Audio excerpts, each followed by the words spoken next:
Majikan, mau curhat. Kemarin gue sedih dan panik banget tahu. Jadi kan ya sebenarnya alhamdulillah ada endorsean masuk. Serum gitu, gengs, buat muka. Biasa katanya buat peeling eksfoliasi.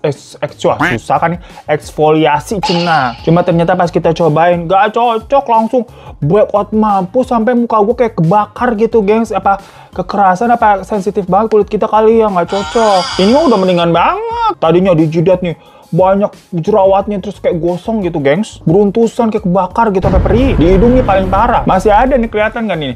Ada jerawat nih, tapi ini udah kempesan banget, udah mendingan. Maksudnya gue sih seneng ya kalau ada endorsean, tapi kalau hasilnya nggak cocok begini mau gimana? Selain muka kita kan jadinya rugi ya. Gue juga gak mau lah ngerugiin kalian semua bilang produk ini bagus gitu, padahal mah bikin muka kita rusak. Jadinya gue balikin tuh barangnya, nggak terima endorsannya. Mau gimana habisnya? Cari duit sih cari duit, tapi kan maunya yang jujur baik begitu ya, biar barokah. Nah, permasalahan selanjutnya namanya jerawat-jerawat yang udah kering atau udah kempes itu kan kadang suka nimbulin bekas-bekas gitu ya, hitam-hitam atau merah-merah nih. Untungnya ada ini nih. Kalau ini beneran cocok banget gua karena udah pakai sendiri. Jadi ini tuh namanya Be White Spotless dari Adara yang emang khusus buat ngatasin bekas-bekas jerawat, gengs. Kalau yang biru ini tuh buat bekas yang kehitaman, gengs, atau PIH. Pokoknya bisa buat cerahin tuh bekas-bekas yang hitam, terus bantuin benerin tekstur bagian kulit yang bopeng. Nah, kalau yang putih ini tuh buat bekas-bekas yang kemerahan atau PIE. Jadi ini tuh menyejukkan kulit yang iritasi kemerahan gitu dan memperbaiki skin barrier kulit yang sensitif juga. Pokoknya review jujur ya, gengs, yang biru ini tuh bener manjur tokcer banget. Ini tuh bisa kalian pakai pagi atau siang karena teksturnya bening.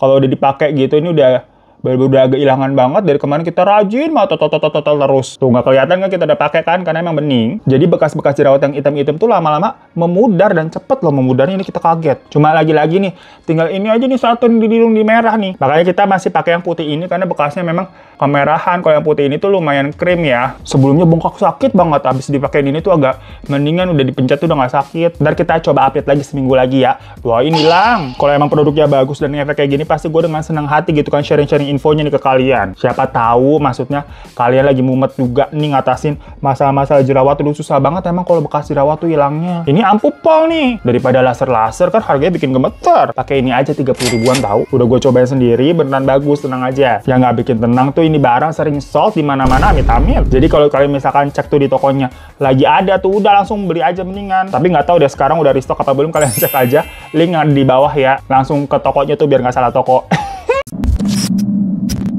So, majikan, hari ini kita mau bacain kiriman email dari teman kita namanya Iren tentang sebuah kisah hidup yang membagongkan mengenai kakaknya dia, gengs. Udah siap nih kalian mendengar cerita yang lumayan abnormal nih hari ini?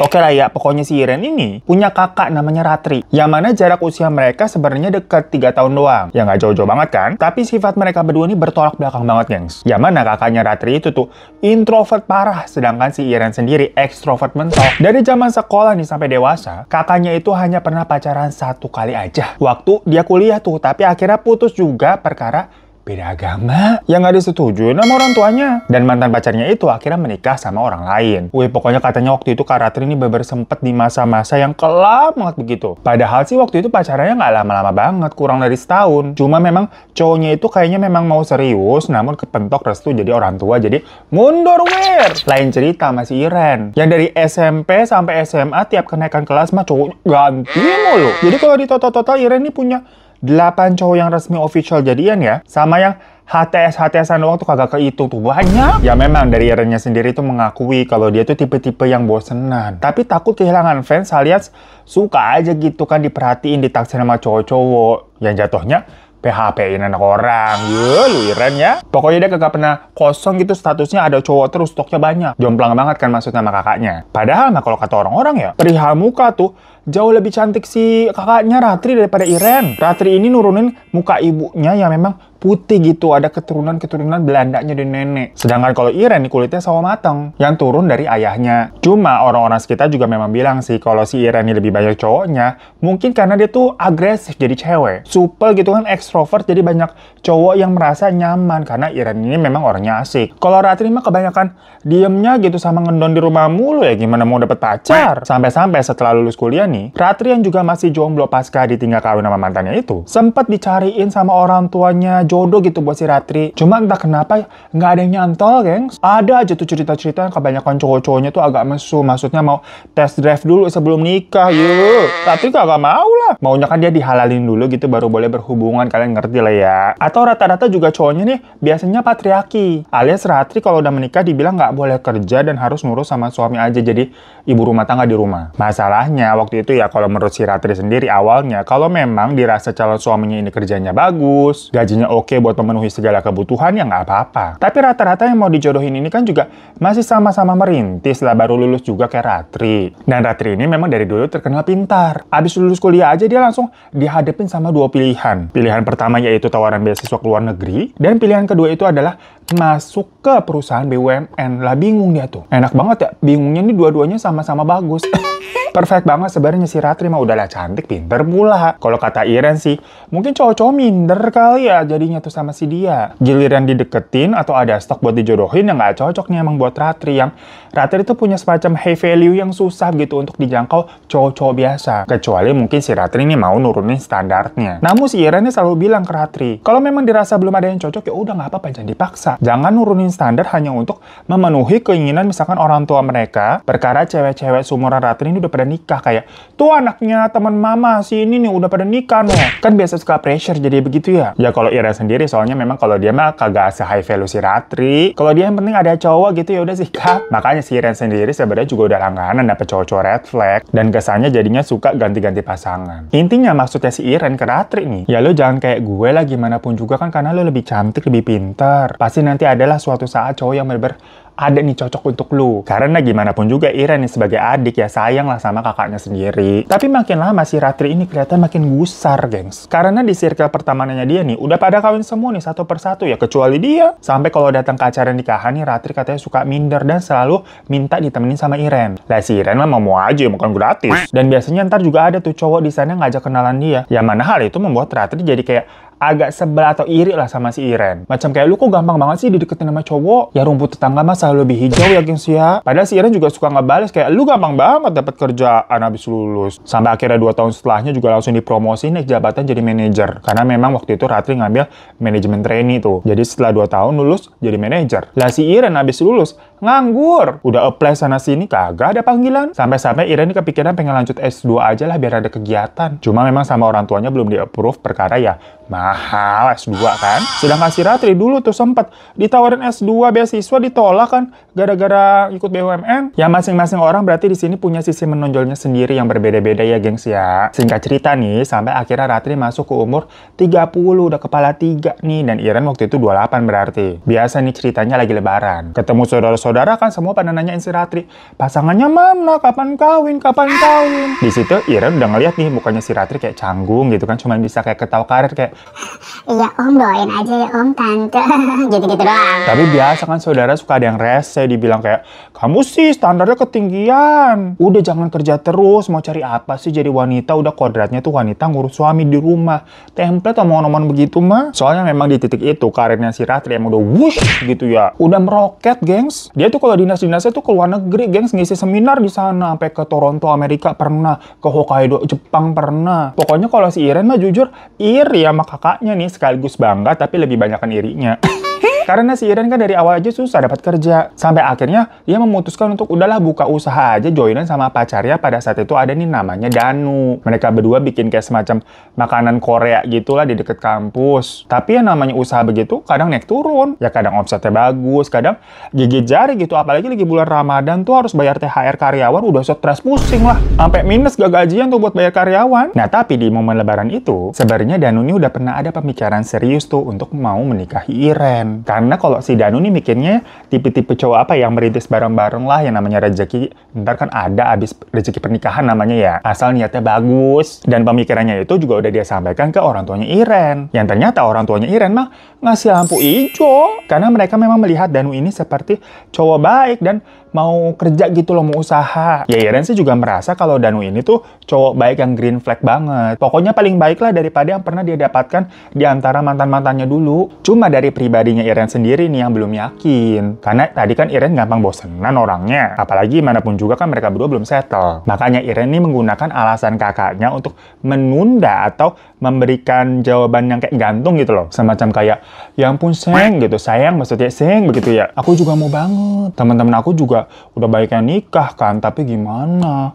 Kak Ratri kan belum nikah, tuh aku nggak enak kalau ngelangkahin dia. Nanti dia tambah stres gitu loh. Tahu sendiri kan kamu problem utamanya Kak Ratri tuh di hidupnya adalah tentang pasangan. Jadi aku bener-bener nggak tega gitu loh. Aku mau jaga banget hatinya. Dan Danu dibilang begitu ya dia paham. Karena kan gimana pun juga dia deket nih dengan keluarga Iren, udah deket banget. Dan tahu mengenai rasa stresnya Kak Ratri yang belum dapat pasangan. Jadi waktu itu pas Danu dengar jawabannya Iren begitu ya, oke-oke aja. Udah nih ya, sampai nggak ada angin, nggak ada hujan. Tahu-tahu nih Kak Ratri nih minta ditemenin ke sebuah tempat semacam kayak rumah susun gitu lah, gengs. Si Iren kan nanya, heran ya mau ngapain? Tapi Kak Ratri bilang, udah temenin aku aja. Akhirnya ditemenin sama Iren berduaan ke sana tuh minggu pagi. Nyampe sampai sana si Iren bingung, mau ketemu siapa sih Kak di sini Kak? Soalnya mereka tuh sampai harus naik tangga ke lantai 5 coba. Lah apa nggak gempor? Iren nih bingung banget karena si Ratri ini kakaknya tipe-tipe cewek yang mager olahraga. Nggak kayak si Iren yang dari dulu petakilan gitu beredar kemana-mana. Iren aja yang begitu sampai ngos-ngosan, tapi kok sini Kak Ratri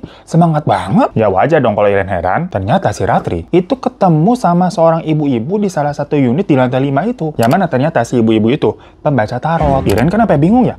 Hah? Random amat tahu-tahu kakaknya nih minggu pagi ngajakin naik tangga sampai lantai 5 buat baca tarot. Sejak kapan juga Kak Ratri percaya sama tarot-tarotan? Ya udah pokoknya di situ habis kayak konsultasi sebentar, Ratri ini disuruh ngambil kartu-kartunya dan dibacain tuh perihal kesehatan, karir, sama percintaan. Yang intinya kesehatan dibilang harus selalu dijaga ya karena sedang banyak pekerjaan nih, tapi itu juga akan berpengaruh dengan karir yang lagi bagus, lagi naik. Makanya tadi perlu dijaga kesehatannya, jangan capek, jangan terlalu ini. Dan untuk percintaan nih, terlihat baik-baik saja dengan pasangan. Iren aja langsung bingung kan pas dibilangin kakaknya baik-baik aja dengan pasangan.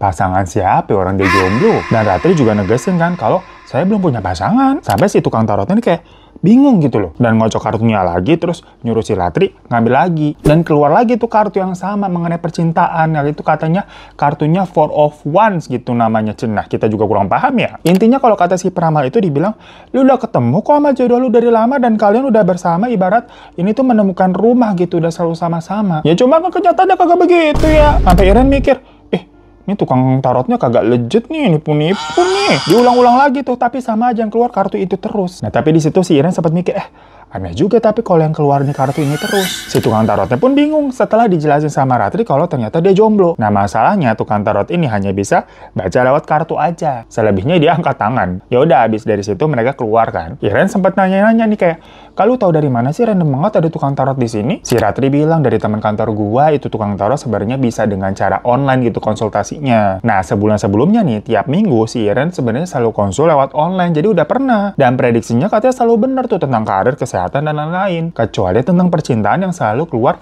memang kartu itu terus, gengs. Makanya si Ratri penasaran untuk konsul langsung di mana tangan dia yang ngambil langsung kartunya sendiri tuh. Bukan kalau online kan diambilin sama tukang tarotnya ya. Mungkin bisa salah atau gimana gitu, tangannya berbeda. Tapi kok ternyata pas sudah sampai datang nih, tetap aja yang keluar itu-itu juga. Sebenarnya si Ratri ini cukup shock tuh. Nah, pas mereka lagi turun tangga atau sambil ngobrol, tahu-tahu kayak ada emas-emas nih nanya kayak, Mbak, tadi habis dari tukang tarot yang di lantai 5 ya? Iya mas, kenapa mas? Dibilang tuh masih mas-masnya, itu mah kalau di situ ramalannya suka meleset, orang-orang sini mah udah nggak ada yang percaya sama ke dia lagi, makanya sepi kan tadi di atas. Mendingan ke Mama Mimi aja, tahu dia ada di lantai 2 tuh, bisa nerawang lebih tokcer mbak, mau saya anterin ya? Si Iren padahal udah nolak gitu, nggak usah mas, terima kasih, soalnya dia mikir nih, lah kok jadi percaya gitu-gituan? Cuma tahu-tahu si Ratri nih bilang, iya boleh mas. Sampai Iren kayak, lah kenapa kakak gue begini banget gitu, apa segitu depresinya ya masalah percintaan? Ya udah dianterin tuh ke lantai 2, sekalian turun kan emang mereka dari lantai 5. Dianterin ke sebuah unit yang lebih kayak unit rumah orang aja udah. Jadi kalau di tempat tukang tarot tadi kan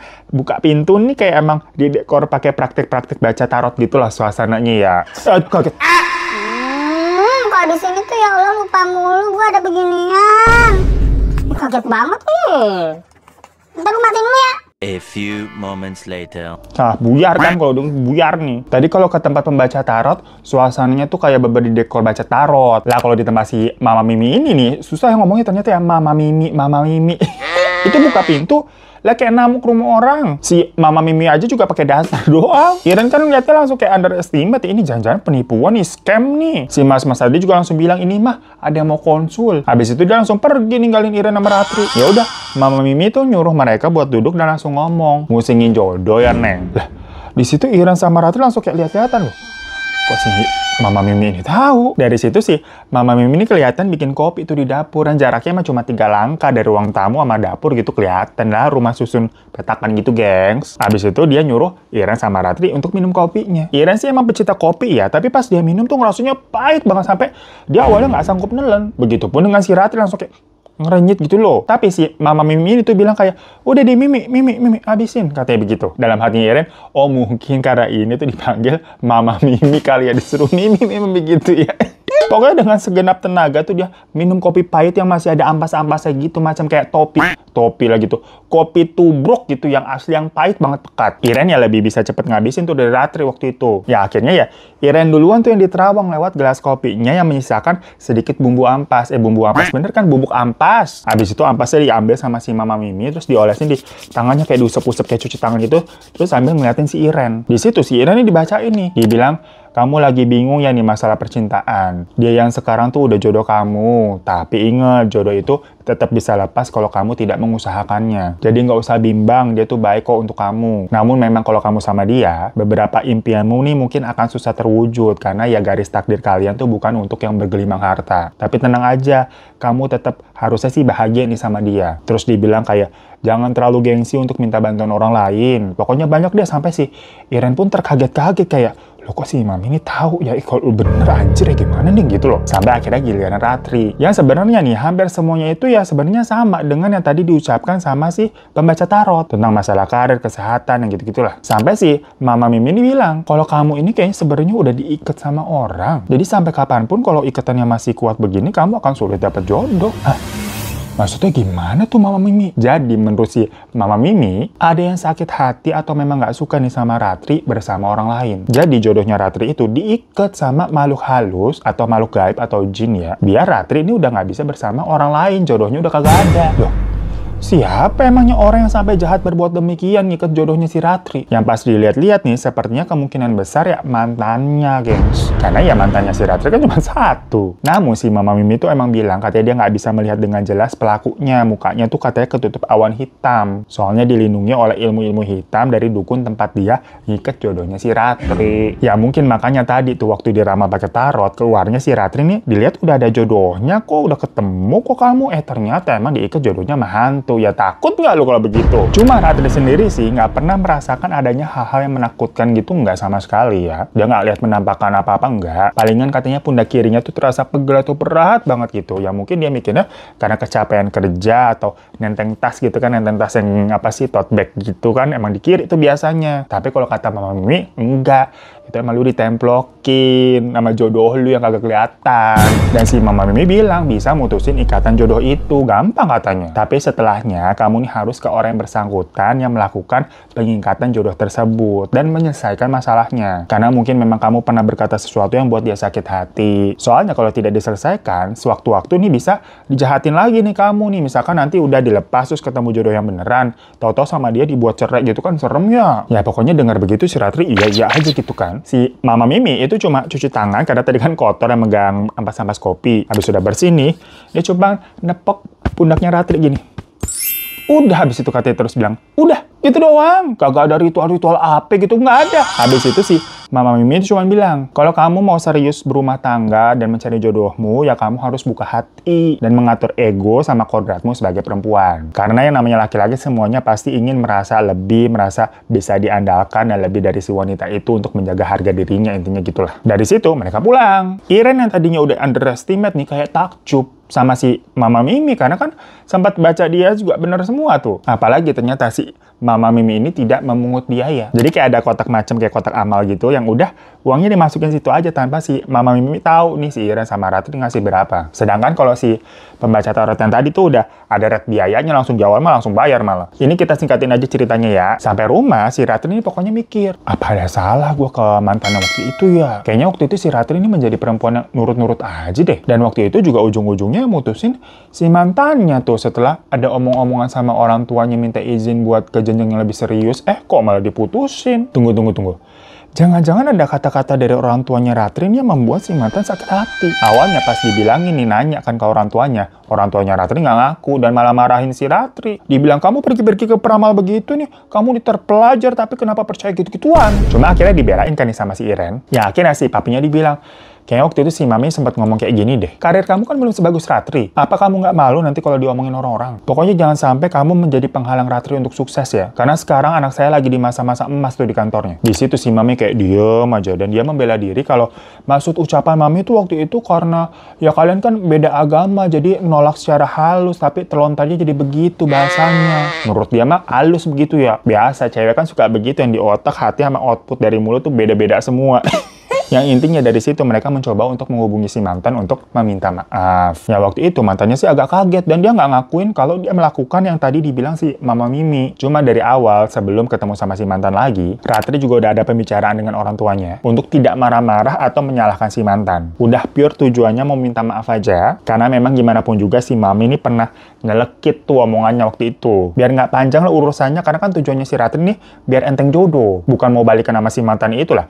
Mantannya juga udah nikah. Yaudah nih ya, setelah itu secara kebetulan Ratri ini tuh berkenalan dengan laki-laki bernama Adit yang dia temui di sebuah perpustakaan. YOLO FTV banget ya. Adegannya jalan-jalan ada buku jatuh terus ngambil bareng-bareng ada lagu tiba-tiba cinta datang kepadaku.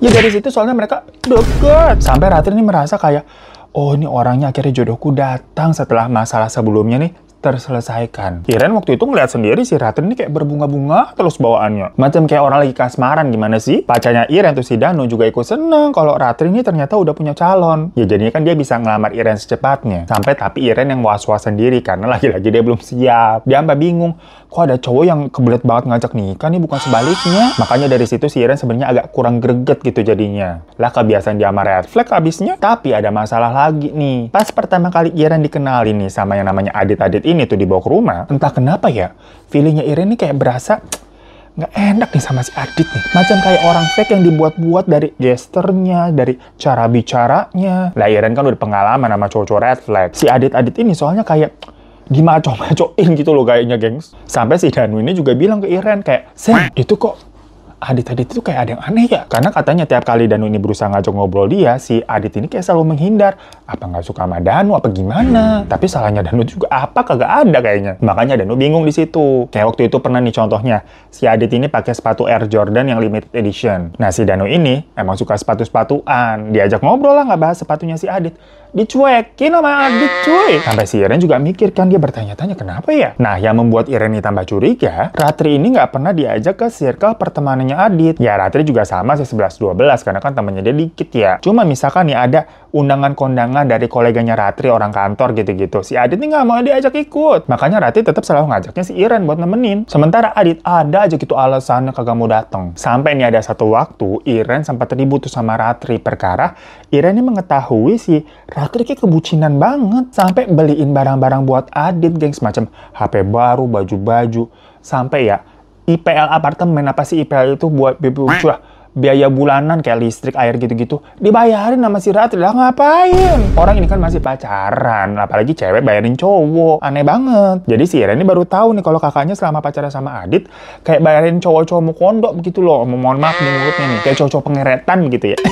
Ya menurut Iren kayaknya sih kakaknya mungkin karena ada perasaan takut ditinggalkan, kayak trauma segala macam, jadinya ngasih-ngasih terus tuh, gengs. Cuma dari situ kan Iren merasa berarti si Adit ini bukan cowok yang baik, bukan at least nggak cowok gentle gitu loh. Masa sampai IPL bulanan apartemen dibayarin sama ceweknya, masih pacaran, gimana ceritanya? Dia jadi banding-bandingin dah tuh, si Danu aja yang bukan dari keluarga kaya, nggak pernah minta apa-apa, dan malah selalu mengusahakan apa yang Iren mau. Makanya orang tuanya Iren tuh walaupun si Danu ini belum sukses, tapi memberikan lampu hijau, karena mereka menganggap Danu memang pekerja keras intinya. Cuma ya gara-gara itu si Iren ribut sama si Ratri. Dibilang si Iren ini emang nggak suka kalau Ratri itu bisa lebih dari hal apapun gitu. Jadi si Iren merasa insecure. Karena kan sebelumnya kelemahan si Ratri cuma satu, yaitu masalah pasangan. Sekarang udah ada pasangan nih, si Iren tar-ketir kan lu sekarang gitu. Makin dibanding-bandingkan sama orang. Udah, urusin aja hubungan lo sama Danu tuh mau dibawa kemana. Lo nya aja masih plan. Makanya dari dulu belajar cari kerja yang bener. Biar nggak bergantung sama laki-laki. Biar lo bisa bayarin semua-semuanya. Berantem lah si Ratri itu kepancing emosinya dia, iya. Ya Iren waktu itu juga langsung laporan dia tuh ke orang tuanya. Dibilang kayak itu si Adi tuh bad influence. Bisa-bisanya Kak Ratri ngomong seperti kayak tadi ya. Yang kayak Kak Ratri tuh nggak pernah begitu nih, kayak beda orang nih. Ternyata orang tuanya sebenarnya dari awal juga nggak terlalu serak sama si Adit-Adit ini. Cuma ya di umur Ratri yang udah kepala 3, Ratri juga udah sempat stres perkara jodoh. Si mami yang merasa bersalah karena kan sempat ngalang-ngalangin anaknya tuh sama mantannya dulu yang berakhir mantannya pakai dukun. Jadi waktu Ratri ngenalin Adit, mereka kayak ya udahlah kali ini ikutin aja apa maunya Ratri, yang penting anaknya seneng gitu loh. Cuma Iren merasa ya nggak bisa gitu dong Pimi. Ini si Adit jelas-jelas red flag. Masa anak lu mau dikasih gitu aja sama orang red flag? Mending gak usah nikah aja sekalian kalau begitu. Ya dari situ orang tuanya mungkin mikir ya, dan sempat ngomong baik-baik ke Ratri. Apa kamu yakin gitu loh? Tapi resultnya nih si Ratri malah marah-marah dan menuduh Iren yang ngompor-ngomporin orang tuanya tuh, karena kan semua info-info macam si Ratri bayarin si Adit itu kan pasti taunya dari Iren dong. Karena itu si Ratri sampai minggat pergi dari rumah gengs dan tinggal di apartemennya si Adit. Wah itu berdrama banget. Karena orang tuanya yang tadinya sebenarnya masih kayak apa ya, mencoba halus pertamanya. Ya udah terserah Ratri aja gitu kan. Tapi setelah dapat cerita dari Iren nih kayak mencoba ngomong baik-baik, si Ratri malah marah-marah responnya. Sampai minggat ke rumah laki-laki yang belum sah. Nah, baru di situ orang tuanya jadi kepancing marah juga dan menganggap, ya bener nih berarti si Adit nih bad influence. Karena bukannya si Adit nih harusnya bilangin ke Ratri jangan begitu, kita nih belum menikah, jangan tinggal bersama. Si Adit nih malah nerima Ratri untuk tinggal bareng, macam kayak dikekep gitu, gengs. Nggak boleh pulang si Ratri. Lah orang tua mana yang kagak khawatir coba. Dan semenjak itu, ada gangguan-gangguan yang terjadi di rumahnya Iren. Malam-malam ya, pas semua orang pada tidur, tahu-tahu ada suara gaduh dari dalam kamarnya si Ratri. Nah itu kamarnya kosong, Ratri kan udah minggat. Dan pas dicek, tahu-tahu kamarnya udah berantakan parah, guys, semacam kayak ada maling. Sampai dikira beneran ada maling, tapi kok kamarnya Ratri doang. Di rumah juga tiba-tiba hawanya panas banget. Semua elektronik tuh tahu-tahu pada tiba-tiba rusak secara bersamaan. Lu bayangin nih, di rumah itu ada satu kulkas yang modelannya kayak kulkas es krim, tau nggak? Isinya soalnya buat stok-stok daging, macam beef bulgogi segala macam, dagangannya si Iren. Nah itu kan mati tuh. Sementara kulkas yang biasa nggak muat buat nampung semua itu. Jadinya banyak yang bebas sih dibuang-buangin. Tapi elektronik yang rusak nggak cuma kulkas doang, yang TV rusak, beberapa lampu pada mati. Sampai anehnya ada saat dimana tahu-tahu kipas angin di kamarnya si Ratri itu tahu-tahu nyala sendiri. Pokoknya ini aneh yang udah nggak wajar tarafnya. Nggak masuk akal deh pokoknya. Cuma kalau penampakan-penampakan gitu emang nggak ada sih, kata si Iren. Namun hal-hal yang terjadi kayak tadi tuh udah aneh banget. Lah tahu-tahu tadi tuh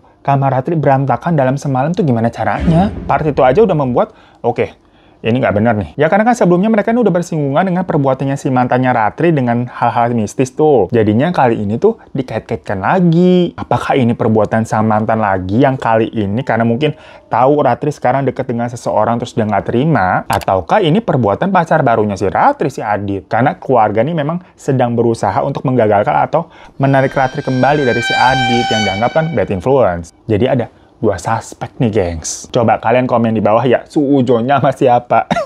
Bener gak nih tebakan kalian? Ya pokoknya dari situ si Iren minta dianterin sama Danu untuk ke tempatnya Mama Mimi. Kita juga pengen ke Mama Mimi nih jadinya.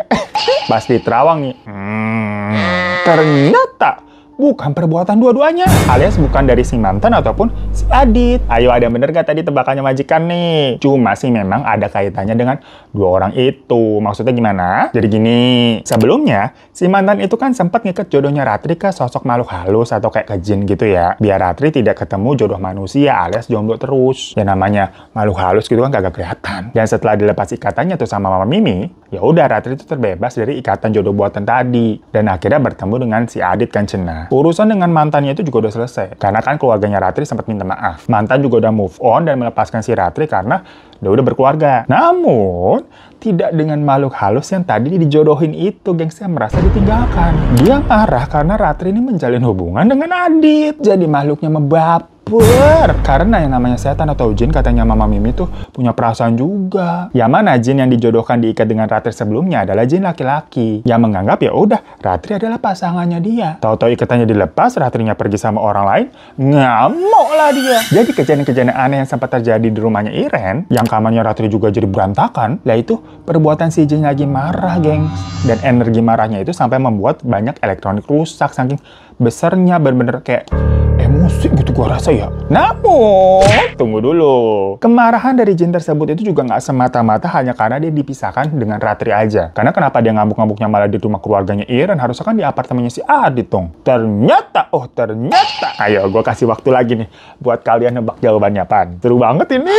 Gue hitung sampai 5 ya. Kalau kalian nontonnya nggak sendirian nih ya, sama siapa, kalian pause dulu tuh diskusi lu sana lo. Kita hitung 1, 2, 3, 4, 5. Jadi ternyata jin itu mau minta tolong atau ngasih peringatan kepada keluarganya Ratri kalau si Adit ini bukan orang baik, yang memang dia punya masuk jahat dan terselubung. Soalnya si Adit ini nama aslinya adalah Aninditya alias cewek alias cewek alias perempuan alias perempewe alias betina. Di situ Iren sama Danu kayak, hah? Pantesan ya. Mereka emang ngeliat Adit ini tuh kan kayak ada yang aneh, tapi apa ya? Kok kayak dimaco-macoin gitu, kayak suaranya ditugas-tugasin, gesturnya macam kayak dibuat-buat. Dikira awalnya si Iren nih, jangan-jangan si Adit ini sebenarnya bot.